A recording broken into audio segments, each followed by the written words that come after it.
The U.S. election through cyberspace, while the presidential race tightens in the final push to Election Day. This is Special Report.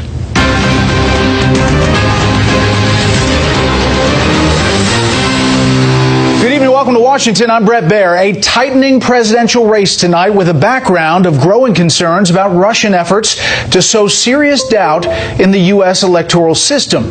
Whatever warning President Obama delivered to Russian leader Vladimir Putin about staying out of U.S. politics may not have had much of effect yet, according to U.S. officials. Just one day after their icy stare down in China, there are new indications from U.S. intelligence officials that Putin's cyber spies are actively trying to disrupt the November election and attack other American interests around the world. Kevin Cork is traveling with the president and reports tonight from Laos. With Election Day a mere 2 months away, U.S. intelligence and law enforcement agencies are investigating a possible Russian plot to convince Americans to distrust the voting outcome in November, even before the first ballots have been cast. Just last week, U.S. officials reported that election systems in Illinois and Arizona had been hacked and that Russia was most likely responsible. Russian hackers have also been blamed for intrusions into records of the House Democrats' campaign organization and the Democratic National Committee, the latter of which was exposed by WikiLeaks and led to the resignation of DNC Chair Debbie Wasserman Schultz. The fact that our intelligence professionals are now studying this and taking it seriously raises some grave questions about potential Russian interference with our electoral process. In an interview, Russian President Vladimir Putin rejected suggestions that the Kremlin had any rooting interest in the outcome of the American election this fall and shouldn't be blamed for any cyber incursions. This is very difficult to verify, if not completely impossible to verify. At a state level, we are definitely not involved in this. The effort to better understand what many believe is a covert Russian campaign is being coordinated by the Director of National Intelligence, James Clapper, who is yet to comment on the probe.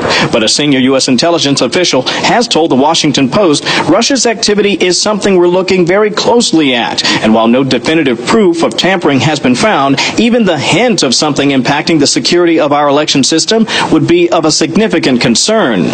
News of the investigation comes as President Obama addressed the subject directly with Putin at the G20 summit this week in China. Mr. Obama said the United States didn't want to engage in some Wild West cyber war with Moscow and warned neither should the Kremlin. Our goal is not to suddenly, in the cyber arena, duplicate a cycle of escalation that we saw when it comes to other arms races in the past, but rather to start instituting some norms so that everybody's acting responsibly. I think the era of resets is over. We tried it for the last 8 years. It didn't work. Whoever becomes the next president is going to have to try something new, and it shouldn't start with a reset button. And just one more nugget from that Bloomberg interview you saw there with Vladimir Putin. He was asked if he'd be interested in running for re-election in 2018. He said flatly, it was absolutely premature to say. Brett? Kevin Cork traveling with the president in Laos tonight. Kevin, thank you. So what do you think? Do you think Russia is trying to influence the U.S. election? Let me know on Twitter at Brett Baer. You can use the hashtag Special Report or on Facebook.com/BrettBaerSR. Hillary Clinton is voicing her concern about Russian interference as the polls tighten. She's also talking once again to reporters who she had done her best to avoid over the past 275 days. A change after pressure and those new polls. Fox News correspondent Jennifer Griffin is with the Clinton campaign tonight in Tampa, Florida. For the second day in a row, Hillary Clinton answered questions from the press, effectively ending a Republican-imposed time clock, claiming she had not held a press conference in 275 days. Do you have any concerns that emails were deleted after they were already supposed to be preserved, and did you ask for them to be deleted? No, of course not. I have no concern on either count. None. And neither did the FBI. She was then asked about the Clinton Foundation and whether her daughter should step down. As I've said over and over again, Doesn't matter how many times you ask me and how you ask me, these issues will be decided after the election. Reporters wanted to know whether she thought there was a double standard when it came to investigating her as opposed to Donald Trump. And a lot of this behavior coming from him seems to be expected somehow. And that's fine if you're a reality TV star or you're a real estate developer. I don't think it is fine if you want to be president of the United States. She asked again why Trump had not released his taxes and said an alleged pay-to-play scheme between the Trump Foundation and Florida's Attorney General hasn't gotten enough attention. Clinton came to Florida to talk national security to a military community in Tampa. Trump companies have fired veterans because they had to take time off to fulfill their military commitments. A new ad today called Sacrifice is an attempted outreach to veterans by using Trump in his own words. John McCain, a war hero. He's not a war hero. He's a war hero. He's a war hero because he was captured. I like people that weren't captured. Today, Donald Trump put out a letter saying 88 generals support him. What do you make of that? Compare where Trump is with where both Romney and McCain were. They had between 300 and 500. I'm doing better than any Democrat. He's doing worse than recent Republicans. Secretary Clinton discounted a new national poll that shows Donald Trump up by 2 points. She said some polls show her up, others show him up. She added, quote, I really don't pay attention to the polls. Brett? Jennifer Griffin traveling with the Clinton camp tonight. Jennifer, thank you. We are learning more tonight about the FBI's investigation into the Clinton email scandal. And there are new questions about what happened to several electronic devices Clinton used during her time as Secretary of State. Chief Intelligence Correspondent Catherine Harridge has tonight's update.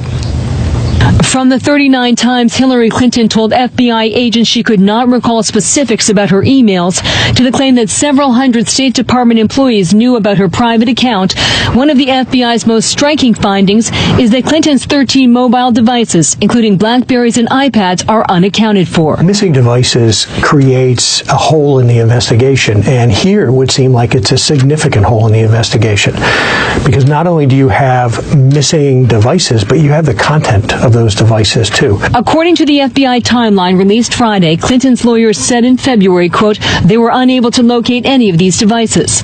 The report also shows Clinton relied on multiple devices at once, toggling between her BlackBerry and iPad, which further discredits Clinton's original explanation. First, when I got to work as Secretary of State, I opted for convenience to use my personal email account, which was allowed by the State Department, because I thought it would be easier to carry just one device for my work and for my personal emails instead of two.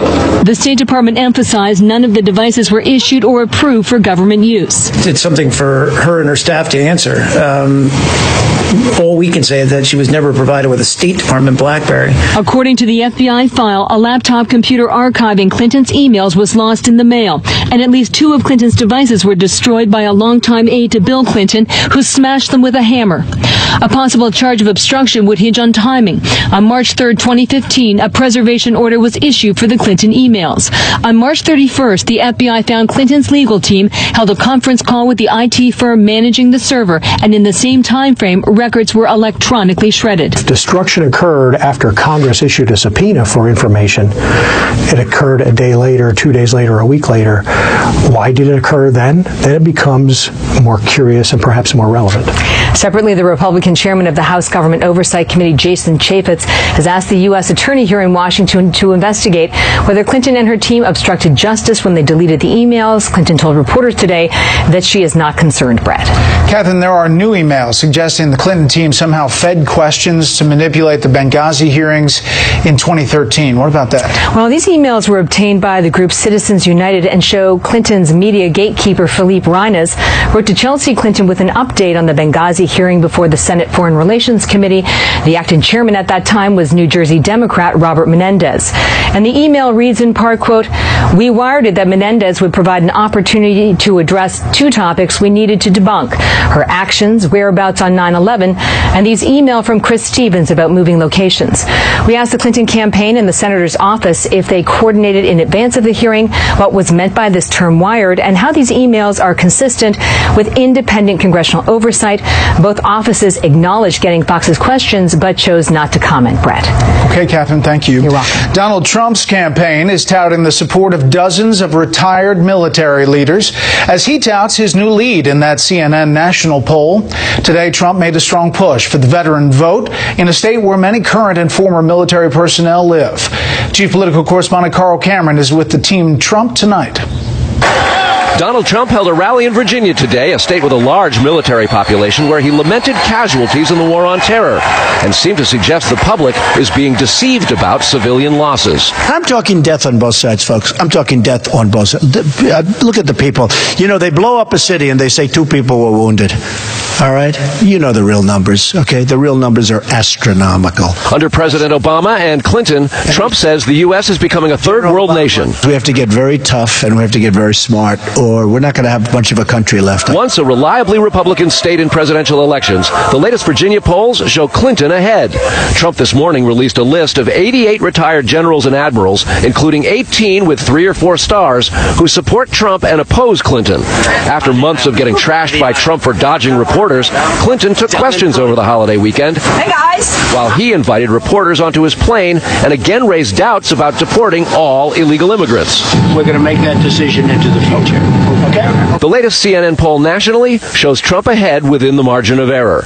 Trump has interrupted a more than 50-year streak of endorsing only Republicans for president by the Dallas Morning News, which editorialized today that, quote, "Donald Trump is not qualified to serve as president and does not deserve your vote."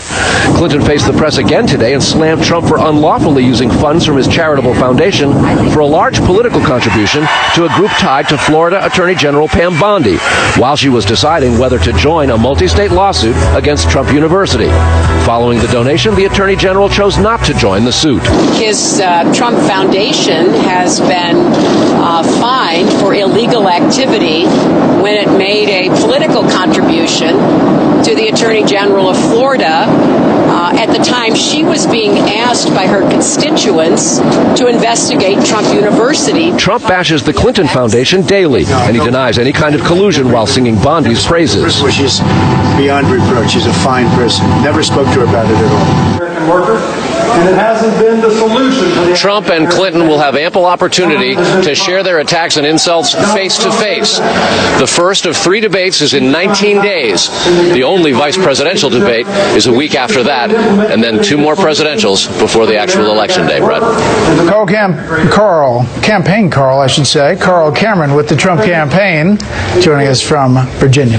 Joining us now with his unique perspective on the stories we just brought you is former U.S. Attorney General Alberto Gonzales. He served under President George W. Bush and has a new book out today, True Faith and Allegiance, a story of service and sacrifice in war and peace. General Gonzales, thanks for being here. It's good to be here. First, I want to ask you about, a couple of things that are obviously in the campaign coverage. First, the investigation into Hillary Clinton's emails and the connection with the Clinton Foundation. I'm sure you've paid attention to all the stories as it's unveiled itself. What's your take on all of that? I can understand the frustration in the American people, certainly on the Republicans, who are wondering why no indictment, why not go forward. The other thing I think some people may be frustrated about is the fact that the Attorney General seemed to have stepped away from making the decision, that she relied solely upon the recommendation or the decision by the FBI director, which, quite frankly, I find a little puzzling, because it's important for the prosecutors to serve as a check on the investigators, who typically would not rely solely upon the recommendation. How do you know that the investigation was even done the right way? And so that to me is a little frustrating and troubling. people ask me, are you supporting Donald Trump? Who are you supporting in this race? And I've declined to say who I'm supporting. And part of the reason I think is because we don't know all the facts, certainly with respect to I think the Clinton emails. As more information gets revealed, the story gets murkier, more troublesome. And I think it's important to have all the facts before making a decision like who should serve as President of the United States. As Attorney General, would you have met with former President Clinton on your private plane on the tarmac? Well, sometimes you can't avoid running into someone, but understanding that the spouse is under investigation, you quickly disengage from that because it's the appearance of impropriety that creates a problem. It creates a problem for the perception of American justice being impartial, and I think it hurts the investigation, and it doesn't do any good for the Department of Justice. And so I think that was an error, and I think that led to the frustration and the suspicion about what happened here. Last question on these investigations. You heard in the earlier piece by Catherine Herridge and Jennifer Griffin that Hillary Clinton said numerous times that she only had one device. She did it for her convenience. And then the FBI, in these notes, says the FBI investigation identified 13 total mobile devices associated with 2 known phone numbers, which potentially were used to send emails using Clinton's email addresses. Abedin and Hanley indicated the whereabouts of Clinton's devices would frequently become unknown when she transitioned to a new device. Cooper recalled 2 instances where he destroyed Clinton's mobile devices by breaking them in half or hitting them with a hammer. We're getting the details of these FBI notes of this interview, and people are saying, wait a second, she destroyed 2 with a hammer?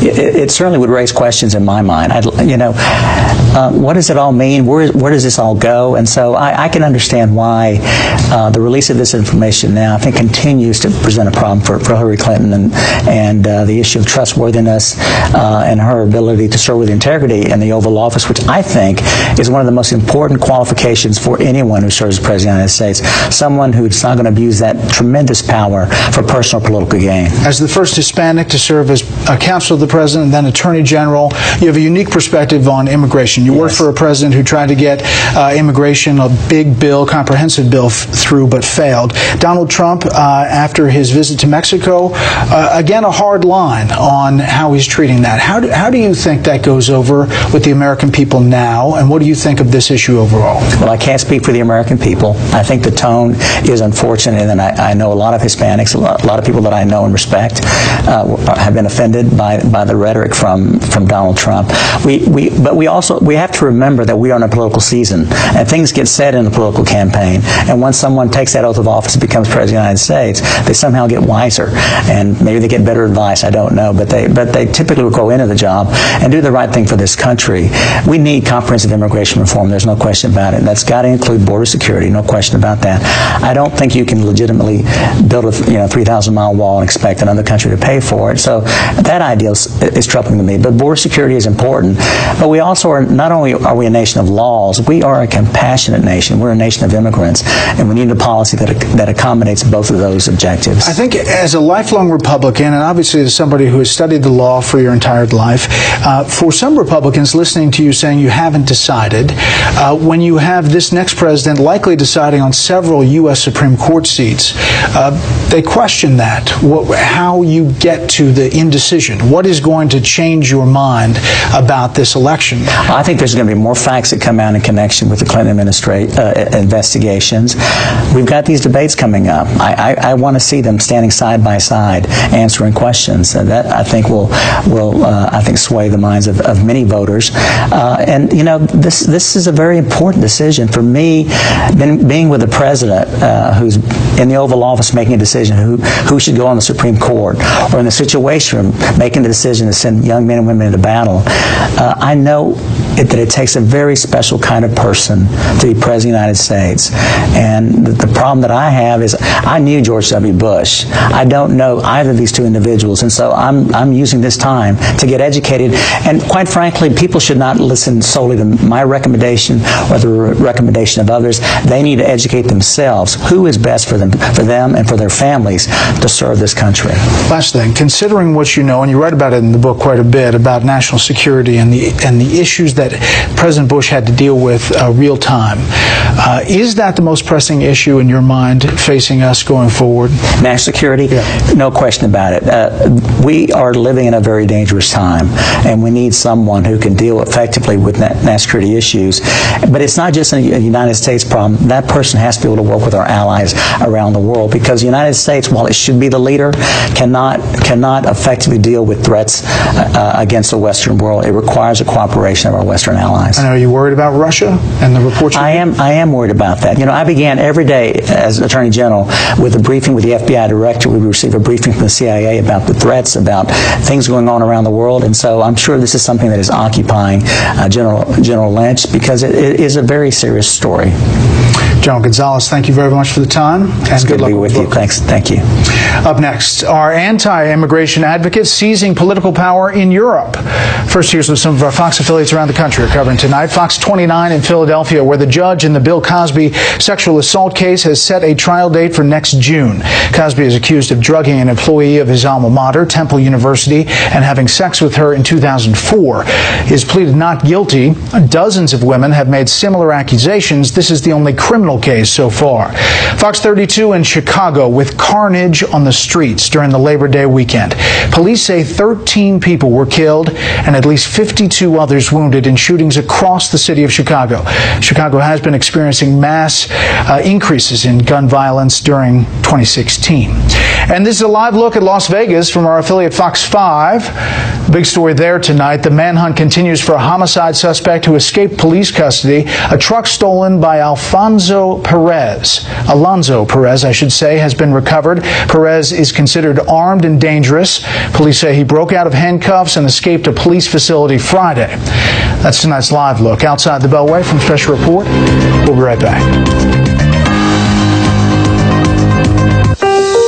When it comes to health care, seconds can mean the difference between life and death. For Partners in Health, time is... Iran provokes again. Another incident of Iranian Revolutionary Guard vessels harassing a U.S. Navy ship in the Persian Gulf. The coastal patrol ship USS Firebolt was approached by 7 vessels Sunday. One of them came within 100 yards of the Firebolt and stopped directly in front of it.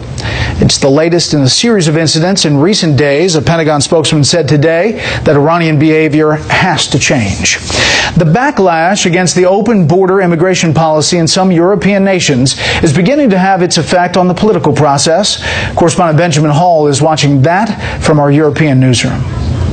German politics have taken a step to the right in a sharp rejection of Angela Merkel's liberal immigration policy. It's a trend repeating itself across Europe.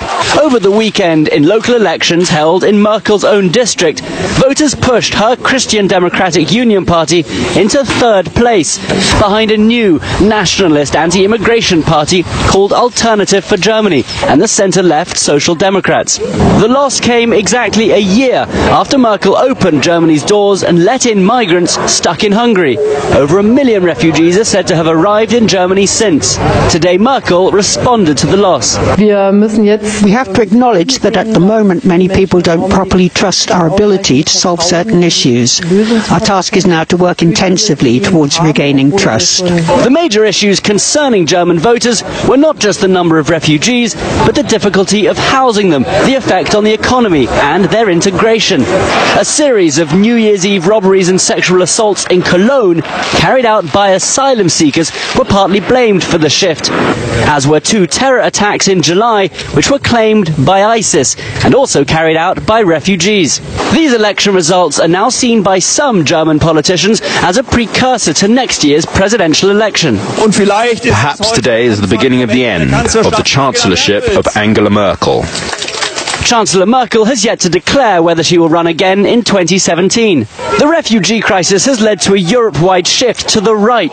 Britain's decision to leave the EU and the success of right-wing parties in France, Hungary, Austria and others have all been blamed on the issue. Even the government's decision in France to ban the full-length Muslim burkini on public beaches has been in response to the perceived lack of integration. Other countries like Denmark brought in tougher border controls, and that's been credited credited with reducing immigration. In fact, just this week, they were able to shut some of their refugee camps. Brett? Benjamin Hall in London. Benjamin, thank you.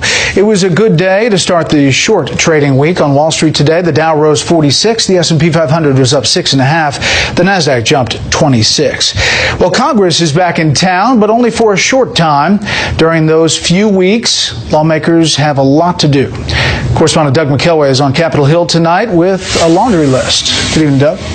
Evening, Brett. What makes the prospects of a productive session so weak is that Congress has too much on its plate and too little time to accomplish it. In addition to that, Congress is being squeezed from two sides. On one side by Democratic minorities in both houses, and on the other side by a very boisterous Republican minority, the House Freedom Caucus, on the other side, leaving the Republican leadership with very, very little maneuvering room. However, foremost on the agenda is funding the government past the end of this month when funding runs out. But Democrats are already threatening to block any short-term funding measure that extends beyond the new year, as the Freedom Caucus on the right wants. Democrats fear a longer short-term funding bill would effectively block their hopes of pushing through spending bills in a lame duck session. Another priority is Zika funding. House Republicans passed a Zika bill last spring, but Senate Democrats blocked it, as they are now blocking another one over three primary objections. The House bill included offsets. Democrats didn't like that. It provided Zika funding to community health care centers except for one, Planned Parenthood. Democrats didn't like that. And it also included a completely unrelated provision reversing the ban on displays of the Confederate flag in federal cemeteries. Republicans rejected our efforts to compromise. Republicans were more interested in attacking Planned Parenthood and flying the Confederate flag. Can't make that stuff up. That's really the truth. And protecting women and babies from this awful virus. As Republicans stalled, Zika spread quickly. It's hard to explain why. Despite their own calls for funding, Senate Democrats decided to block a bill that would keep pregnant women and babies safer from Zika. Also on the agenda, House conservatives want to proceed on a resolution to impeach IRS Commissioner John Koskinen, but we learned late today from House Majority Leader Kevin McCarthy that some negotiation is in the works now, perhaps a punishment less than impeachment, perhaps censure. And lastly, there remains the fate of President Obama's Supreme Court nominee Merrick Garland. Senate Majority Leader Mitch McConnell has said all along that he has no intention of taking up that nomination, but that might change, others say, if Democrats should win the White House on November 8th or win the Senate. Brett, back to you. Doug McKelway up on the Hill. Doug, thank you. What was once a concern voiced in whispers is now getting mainstream attention. We're talking about Hillary Clinton's health. While the nominee and her team insist she is fine physically, critics point out there is anecdotal and visual evidence that may be to the contrary. The most recent Fox News poll found out 1 out of 4 registered voters have some concern about Clinton's health, and that was before her latest coughing fits. Chief Washington correspondent James Rosen takes a look. Get some water. The coughing fit that ended Hillary Clinton's press gaggle aboard her new plane Monday followed an earlier one at her Labor Day rally in Cleveland. Every time I think about Trump, I get allergic. By Tuesday morning, the Democratic presidential nominee was still playing it all for laughs. I just upped my antihistamine. There is a long, I'm sure, video record that someone is compiling right now. Indeed, social media coughs up elaborate diagrams worthy of the Zapruder film, deconstructing the former Secretary of State's supposedly disconjugate eye gaze and unsteadiness of gait, with amateur diagnosticians finding hidden medical meaning in moments like this one in June, when Clinton feigned shock at reporters' questions. You guys have got to try the cold chai. Or this one from last month, where her eyes locked into a fixed stare at a heckler. Are you in good health? Here, you take my pulse while I'm talking to you. Okay. Clinton's physician, Dr. Lisa Bardak, an internist in Mount Kisco, New York, wrote 14 months ago that her patient is a healthy sexagenarian, in whose medical history the most notable event was the stomach virus the secretary developed in December 2012. It led to dehydration and a fainting spell, which in turn brought on a concussion, after which a blood clot was found in Clinton's brain. Double vision from the concussion necessitated the wearing of the famous Fresnel prism eyeglasses. What difference at this point does does it make? But within 2 months, Bardak said, Clinton's double vision had disappeared. And as of 2015, she was only taking the aforementioned antihistamines and Coumadin, a popular blood thinner. Dr. Ramin Asqui, a cardiologist and chief of staff at Sibley Memorial Hospital, spoke to Fox News as a private practitioner. There are certainly open questions based on data that her own campaign released last August that warrant further investigation. I have no reason to doubt the veracity of her primary care physician. I personally would rather see the records and hear a formal, thorough evaluation from her treating neurologist. The official FBI record of Clinton's interrogation in July states that when asked whether she was briefed in late 2012 on the proper disposition of her records as she was leaving the State Department, Clinton referenced her concussion and the fact that she was only working a few hours a day at the time, and as the agents put it, she could not recall every briefing she received. Brett? James, thank you. A programming note to tell you about. Greta Van Susteren is leaving Fox News Channel after 14 years at this network. Fox released a statement today, grateful for Greta's many contributions over the years, wishing her continued success. On a personal note, I wish my next-door neighbor here in the office all the best going forward. Senior political analyst Britt Hume will take over the 7 p.m. Eastern time slot through the election. And Britt is here with a preview of what we can expect. Britt, when I took over for you in 2009, I didn't think in 2016 I'd be tossing to you at 7 p.m. No, but here we are. No, I didn't foresee it. Let me just say a word about Greta. She is my friend as she was yours and my neighbor, and I know we both will certainly miss her and wish her all the best. Sorry to see her go. I'm going to try to do pick up where you leave off at night on politics between now and the election. My tenure in this chair will here next door in the next studio will be only until the election, and we'll try to explore further the issues that have come up in the day's events and the polling and the shape of the race, both the presidential race and the down ballot races as well, House and Senate and governorships and so on. That's what will be our subject matter. You seem kind of fired up about it. Yeah, well, I'm a little apprehensive. You know, it's I'm a little out of practice. I haven't been in this saddle for some years now, and I'm just hoping that Greta's audience won't desert us. We're going to be as fair as we can to all the candidates and do the best I can do at my advanced age. Well, I'm sure it'll be great. Now, listen, the Fox average in polls, this is the recent 5 polls that we look at and trust, has the spread about 2.8 points for Hillary Clinton. Yeah, you saw a new poll out where Donald Trump's in the lead. That was in the lead within the margin of error. Yeah. I mean, I think as you said at the beginning of this program, this race has tightened, and I'm not sure a lot of people thought back a month ago that it was going to tighten. It looked as if Hillary Clinton had opened up a substantial lead, that Donald Trump was struggling and having difficulties and so on, and that we might be on a glide path toward a clear and easy win. That no longer looks to be the case. This race is tightened. Races will often tighten at the very end.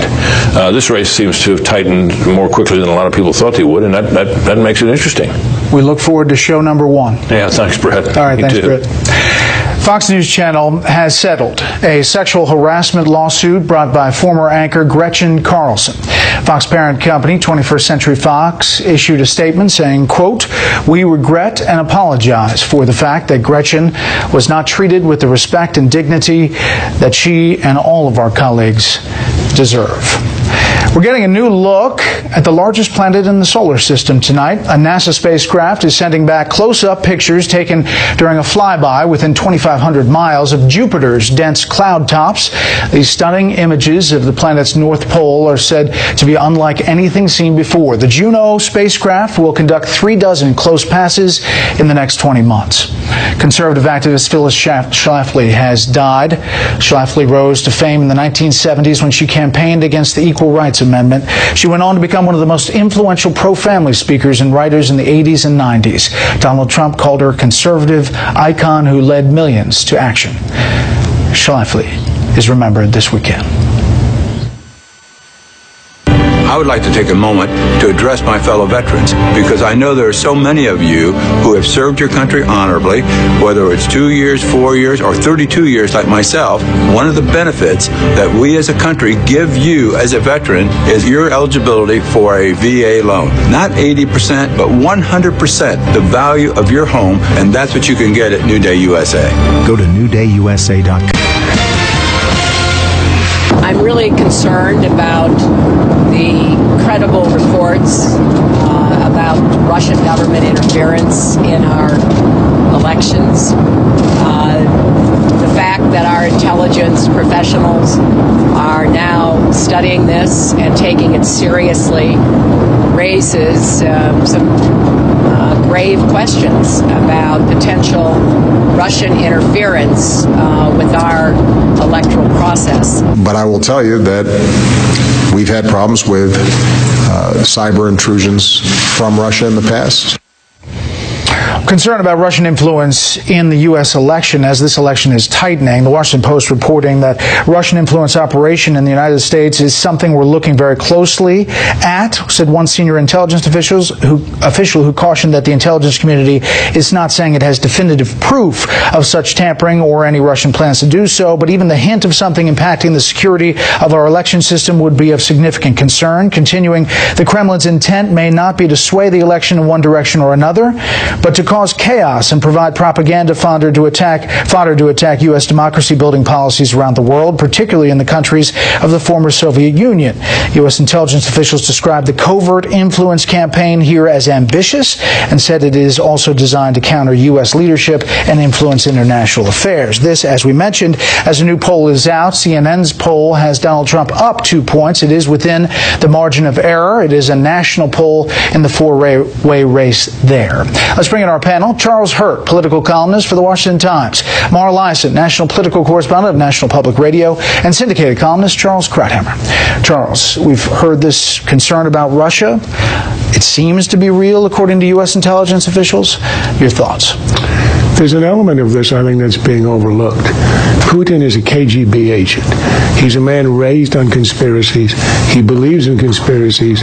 It's sort of part of his upbringing. And we forget that when Hillary was Secretary of State, there was an election in Russia that he believed very strongly. We tried to influence against him. And he denounced Hillary herself personally as behind this. There were demonstrations. They threatened the regime to some extent. He cracked down. And he also has this sort of chip of Russia being treated as a minor power by the West after the Cold War, where it could intervene against Russia, but not the other way around. I think he's just enjoying this as a way of turning the tables and showing that he can mess with our heads in the same way. And if he can get some advantage in hurting Hillary, that would be a bonus for him.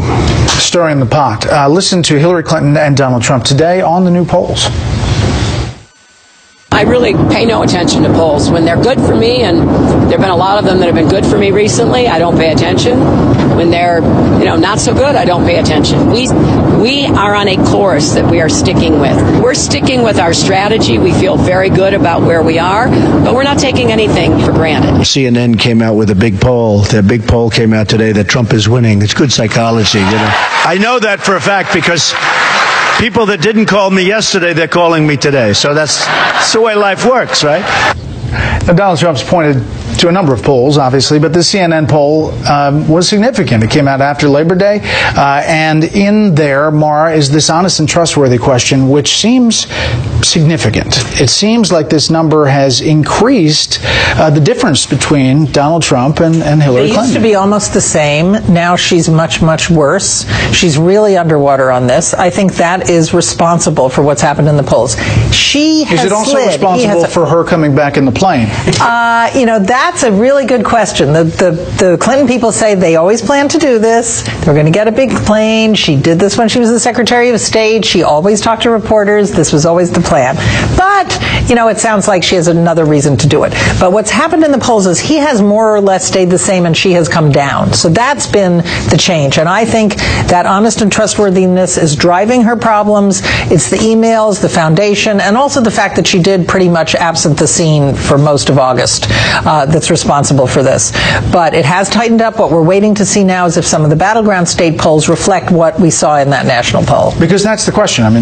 Roughly 10 states that you're really focused on. So far, we haven't seen those numbers shift, but there haven't been new polls since we've seen some of these national polls change. But what I think one of the very important things about a national poll, even though it is entirely irrelevant except for the actual election, is that it does show trends, and it reflects what what people actually think of her and what people think of him. And obviously she has not done any favors to herself to improve that image. But one of the things I would also caution about, in addition to being cautious about looking at the national polls, is the fact that the level of dissatisfaction in both parties for their candidate is so high right now. We don't know who's going to. There's no way to really know who's going to turn out. People are so disgusted in both in both parties that it's very, very difficult to figure out exactly, is this person going to actually show up? Are they going to actually do their mail in their ballot? And so I think that I think it's going to be a real carnival ride between now and we should point out that early voting starts in some states very soon, in the next couple of weeks. And what Charlie's talking about is every one of these polls has to make a turnout model first before they can have their polls. So it's really hard to know what kind of model to make. Exactly. If they're making the model off of 2012, it's tough to imagine that Democrats are going to be as fired up as they were back then. Or on the Republican side, the same thing. Right. On the Republican side, we know there's been an open and obvious split in the party. What's most interesting about the CNN poll is it shows a very high level of support among Republicans for Trump. About 90%. Now up to 90%. It was in the high 70s. That's a huge difference. If it holds and if it shows up in the other polls, that will make a big difference. Look, I don't think this is really complicated. She's been in the news. It's all been bad since the Comey press conference. Every bit of news about her is always about emails, the foundation, the corruption. That's the only news we are getting. Of course it's her numbers declining. Trump has been up and down, but he's relatively stable, and that's why we are where we are today. All right, we'll look at two different controversies in both candidates. Next up, what did happen to all those electronic devices used by Hillary Clinton, and something she's talking about Donald Trump.